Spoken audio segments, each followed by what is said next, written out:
I guess I can live with suffering resulting from my own poor choices and decisions. I don't like it, but I guess I understand. It's the senseless suffering that, like this pandemic, that torments me. The best minds have wrestled with the question of why senseless suffering.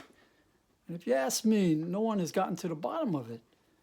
It remains a maddening mystery. Senseless suffering exposes me to what I can't control. I'm suddenly carried away to the unfamiliar and uneasy territory of God's control. And that might be the whole point of it. As far as I can tell, there's nothing good about suffering in and of itself. Didn't Jesus spend a good part of his time alleviating suffering?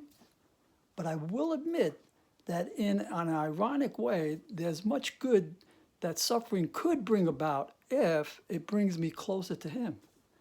I think that's what was happening to the Apostle Paul. God told him, "My grace is all you need. My power works best in weakness.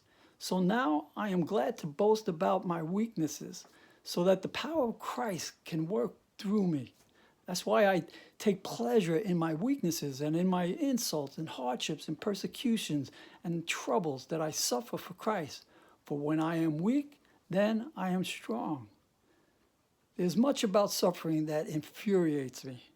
It humbles me and renders me helpless. But then I remember God resists the proud, the self-ruling, but gives grace to the humble and helpless. So I find solace in the idea that suffering can be the one thing that finally prepares me and opens me to his sustaining grace. And I certainly can live with that.